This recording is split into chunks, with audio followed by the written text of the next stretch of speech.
4, 3. Okay. Welcome to BackStage Pass. And nope, it's not quite dinner time. Okay.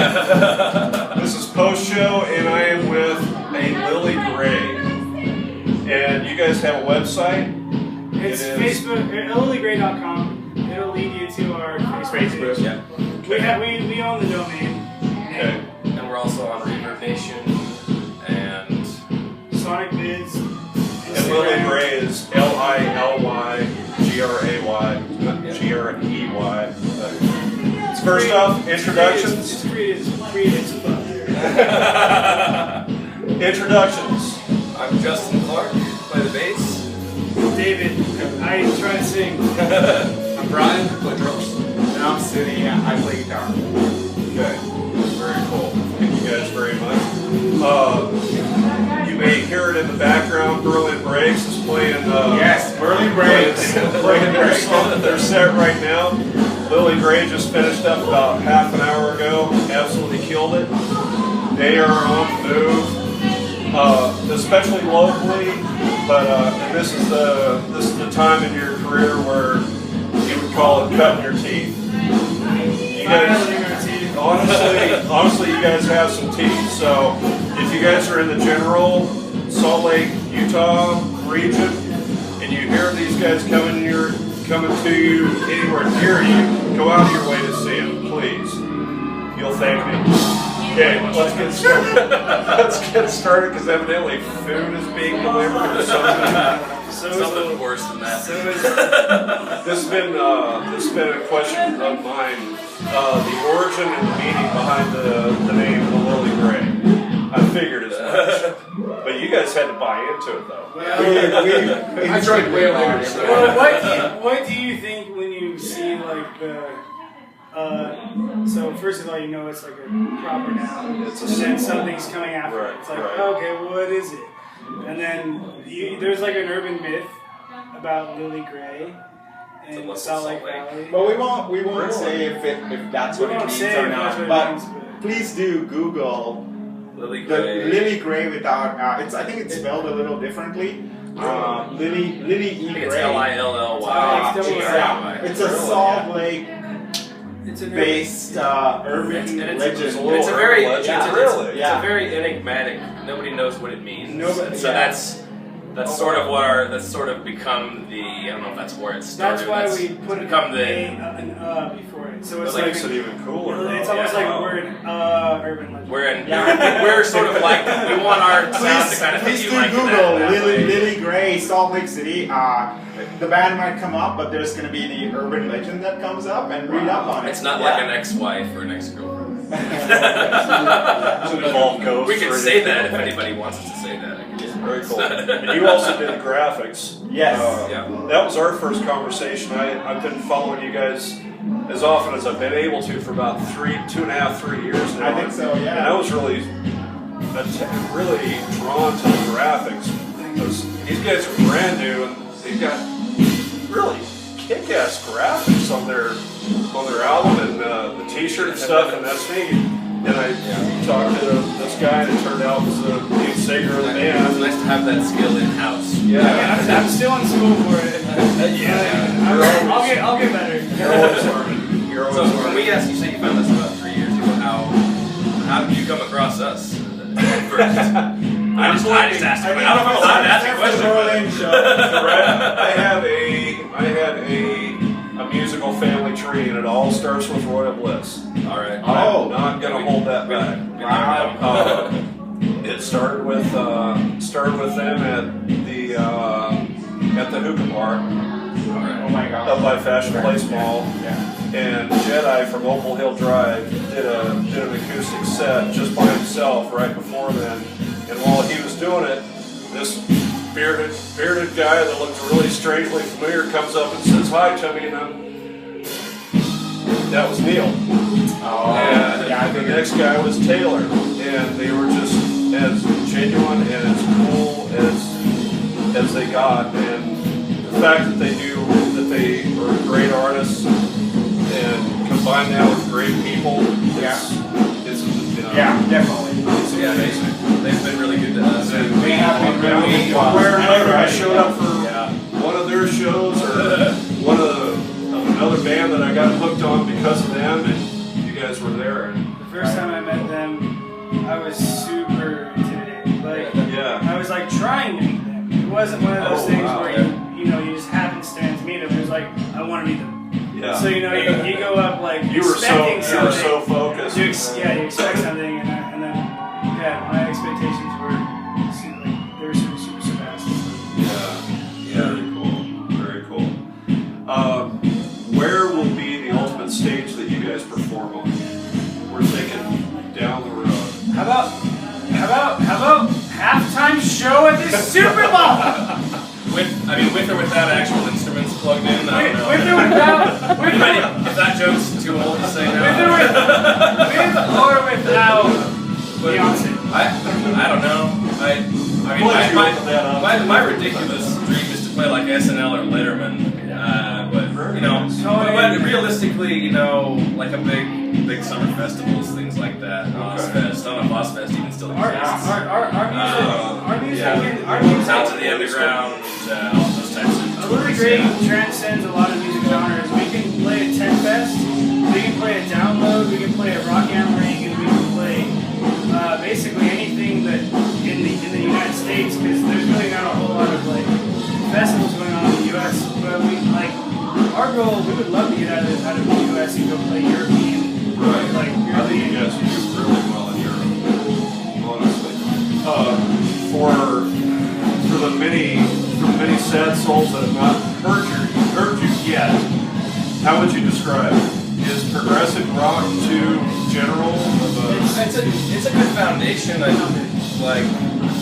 We're not one of the prog for the sake of prog type bands, but progressive alternative, heavy rock. We're all very prog fans, but we also want to.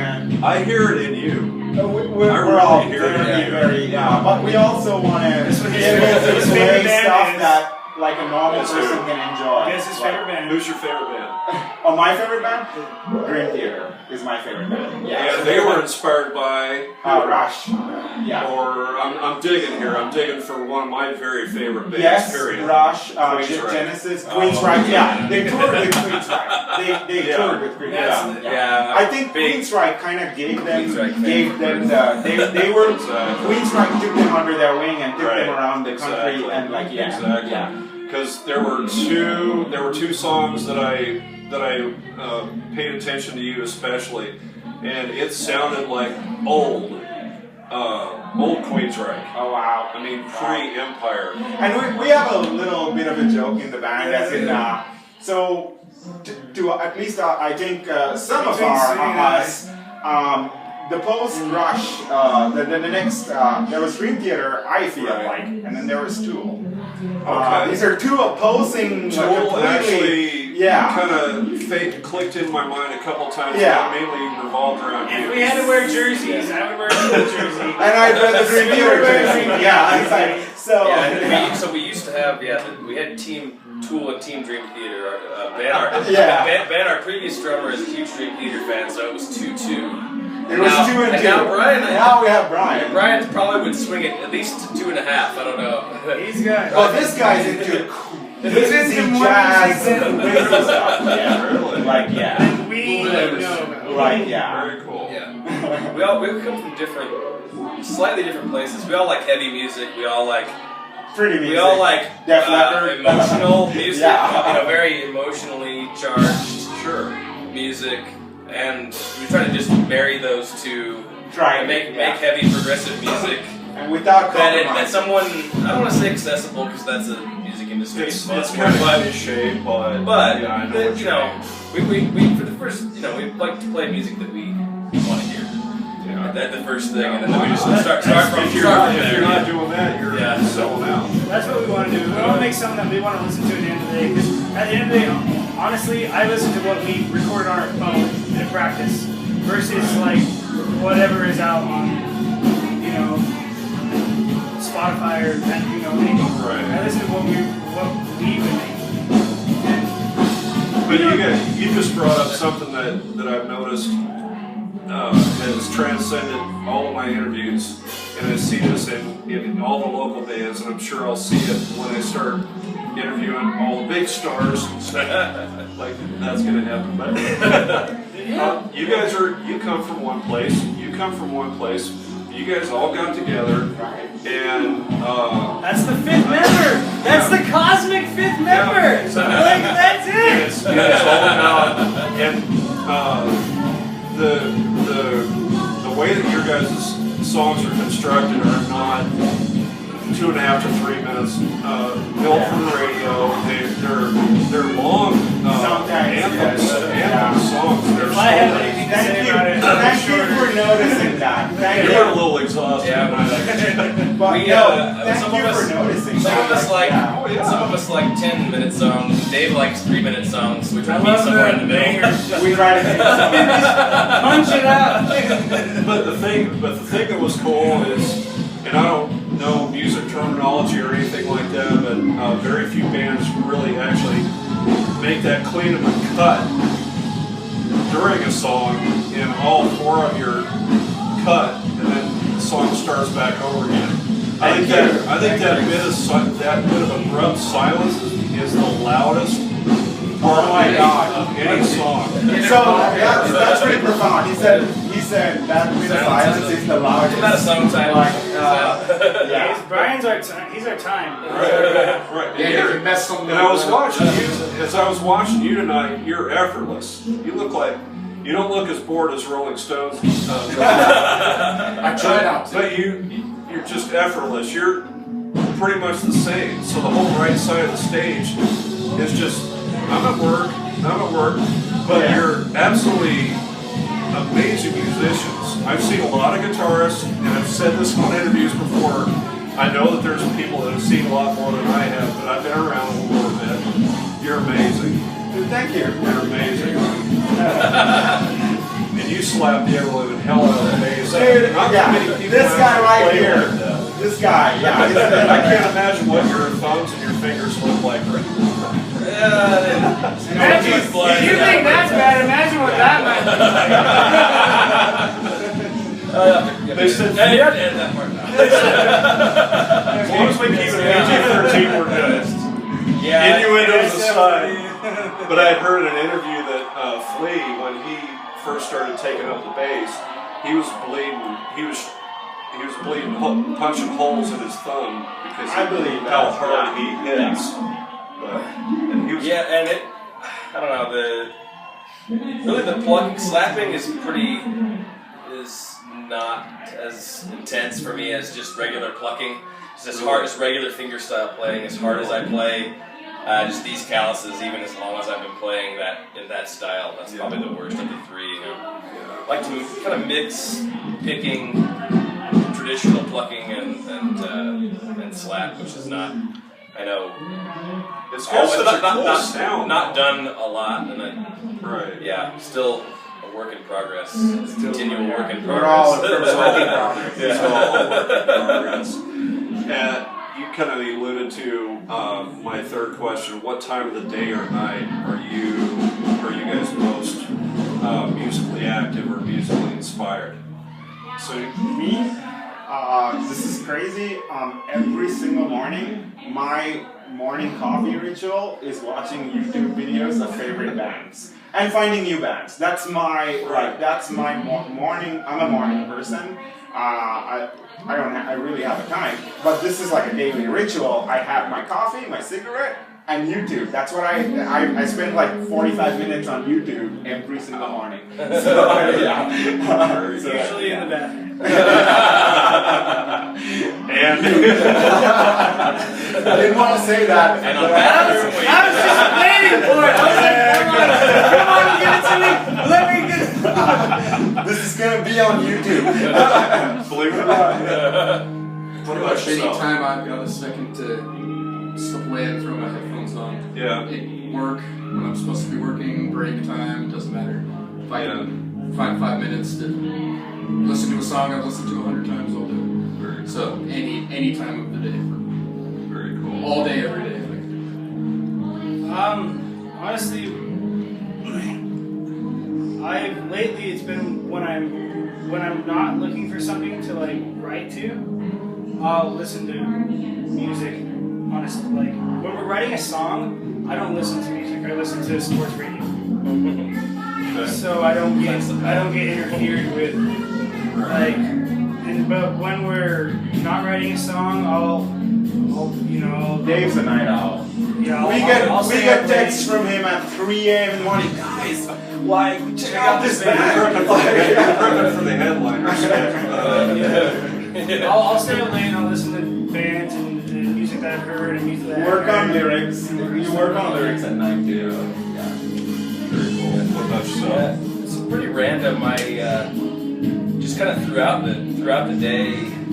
Sometimes my best inspiration, I'll just be walking around, walking outside, and I'll just kind of start to feel a groove and come up with a rhythm in my head or some sort of a riff. And then I'm not good at always like I should have a little recorder with me or write riffs down, but I try to use that as the filter. Like if something keeps coming back to me over and over again, then I know it's kind of past the. Like this is a good idea. I need to keep it. But yeah, it can come kind of at times when I'm not thinking about music at all. I'll get just this spark just kind of a rhythmic idea that's kind of my That's why I've always carried I've always got a worn out notebook in my hand just in case because it's pretty sad. You don't know when the epiphanies are gonna hit. Yeah. So it's pretty sad. I think all of us can say we've forgotten more music than we've ever written. Oh yeah. Yeah. It's I remember seeing an interview with Sting. I was going to bring up Sting in a rock interview. You hippie. He said that's how he wrote his bass lines. Is he'd go out walking and he would just hear his he'd go walking out at Scottish Highlands, by his house and just trotting along, and he would come up with these, and he's come up with very odd progressive type rhythms. Yeah, definitely. It's just so I've definitely after hearing he's a big influence of mine, and I've kind of experienced that type of inspiration too. who would you say influences you? Lots of guitarists, but I grew up being a humongous Joe Satriani and Vine fan. But then I found Dream Theater, and then I found John Petrucci, who seemed to just kind of just stand in one place and play perfectly. Right. Just every note is so precise and everything. So John Petrucci is my biggest he's who I want to be. But then lately, I couldn't. There's so many. Yeah. He won't sit. Not really Tosin, but Misha definitely. Misha Holy crap. Misha from Periphery. Other guys that I need to look up to. There's so many guitarists though, but if I had to name somebody, it'd be John Petrucci, because he's very balanced. The guy can play cleans, he can play acoustic style, or he can just shred, or he can play really good rhythm, just everything. But what I think that Misha Mansour doesn't do is hold back and play a fucking song. Sorry. No, you're right. You can solo all day. Yeah. You can solo all day if you want to. Yeah, definitely. Having, gotten into music in the 80s, that's something definitely that I didn't want. I really like laying back and just playing the song. I want to play a solo every once What's in a while. interesting is if you remember when Eruption came out, it was mind blowing. Yeah, exactly. And you're doing stuff equivalent, if not not all the time. Yeah. You know what I'm saying? Eddie's gonna bust down the door and say, "No, he's not." Justin tells me that I'm very Van Halen-esque, but I actually didn't listen to Van Halen much. He's actually very unanimated too on stage. He's very. He'll just pace a little bit every once in a while, but he's just. There's a couple. There's just too much going on for him to jump around. He can't. There's been just a few guitarists that I've seen live that I've just been slackjawed, just watched. Vi was one of them. Vi was one of them. and Eddie Van Halen was another one. Oh yeah, for sure. Yeah. But last question: what artist what musician that has passed on, gone on to the next stage? This is a rough question. Would you good? Would you most want to spend time with and jam with, like have lunch and just jam with? I'll start with you. Oh man. Yeah, that's. Save the screwball for last. I'm just gonna go stream of consciousness. The first name that popped in my head is Peter Steele from Typo Negative. He's a singer, bass player. I love Typo Negative, and he's kind of that one of all these big names that have died recently. And this has been 5-6 years now. Him, I was kind of rediscovering them again right around the time he died, and it really kind of like that hit me the hardest. He was a really, really gifted, really interesting person. So yeah, Peter Steele. Typo Negative. How about yourself? Dude, that's such a hard one. I know, dude. But, like Joseph said, first name that pops in my head would probably be Dimebag Darrell. Okay. Because I grew up obsessed with Pantera. Right. And never wanted to play that style. Never really wanted to play guitar or anything. Yeah. I just thought Dimebag was such a cool dude that it's kind of a All mix balls. All balls. Yeah. Yeah. He was active. There was just something about him. Really, all the guys in that band were awesome. But when he died, that was, for me, being the age I was when he died, I was like 20 years old. That was such a huge deal in my lifetime that when he was killed, I was like. Did you see him that tour? I saw him. I was supposed to, and I didn't. I regretted it ever since. So a few days later, he's shot. Like, Those of he us was that in met Salt Lake. him, it's like before. his death day is a holiday. You know, we kind of celebrate December 8th every year. We like it's kind of a celebration of Dimebag. There are a lot of even more famous people than Dimebag that you can say like the day they died every year you celebrate it. Yeah, and just him being taken the way he was during a show. Yeah. I grew up with my brother watching all the former video from Hell and all their lives, and they were just such ridiculous guys. I think I would have gotten along pretty well with pretty much all of them. So Dimebag's just always been one of those guys. He's right up there on top as far as musicians goes. You've had more time to think. Yeah. I'm gonna give a cliche example and just say Lane Staley, just so I could slap him in the face and be like, "What the fuck, dude? Why did you do that? Why did you?" Because I saw Alice in Chains without him, and that was awesome. Like it was such a great show and he wasn't even there. Right. So imagine what it would have been like with him there. Right. I mean, that's. Oddly enough, I heard that same hypothetical conversation on the radio today. Somebody was talking about going to see Alice in Chains, but they didn't want to because Lane wasn't there. But no, you're cheating. You're cheating yourself. You're cheating his legacy. You know, whatever. And yeah, I can totally understand what you're saying. I mean, and how many people wouldn't I slap? Or wouldn't I look in the eyes and say why? Right. But you don't know how deep that iceberg went. Yeah. You don't know what was going on.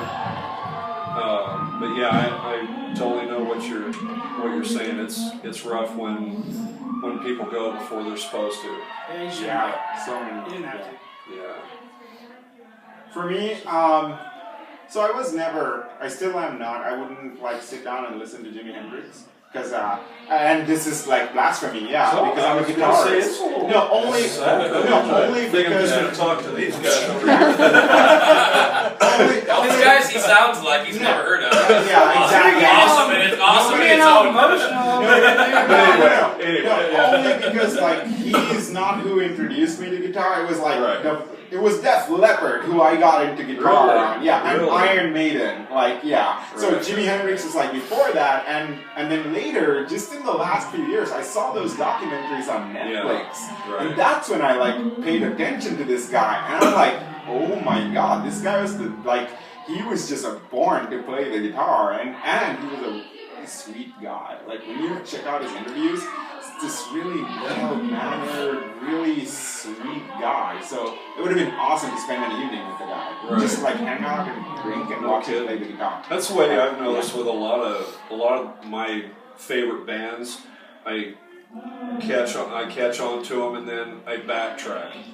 I go back and listen to their earlier stuff, and then play catch up and keep. Yeah, this guy. I mean, dude, seriously, Find their influences. all the Right. stuff that we Yeah. play, rock and roll guitarists will play, whether it be, dude, this guy invented that shit. Right. Even his performance. Oh, dude, Performance quality. Can anybody match that? Aside from his playing, just his presence Yeah. was just zen-like and God, yeah. captivated the entire see like And all the tricks in the book, everything that everybody does, this guy did it already. Like breaking strings, playing it behind his head, catching his guitar on fire. It's like mouse play the national anthem without literally all these guys. Have you seen the quote about the catching his guitar on fire? Have you seen the quote about that? It's something to the effect of when he caught his guitar on fire at Woodstock. That was his form of sacrifice, and you sacrifice those things that are most precious to you. That was his way of sacrificing. It wasn't for theatrics. 27, right? Yeah. Yeah. Exactly. that takes me to talk about Jimmy takes me to SRV too. Right. Oh man, Steve Ray. Yeah, that guy was like he was a Bach, Beethoven. He was a genius. He was just a genius. Yeah. Very cool. All right. Well, guys, thank you very much. Once again, you guys are. Thank you. Thank you so You're much. holding the camera the whole time? Thank you. All right. Thank you very much. This has been Backstage Pass. I've got a rented tongue or something. I've got to take it out for everyone. This has been Backstage Pass with a Lily Gray. Thank you very much. Rock on. Thank you.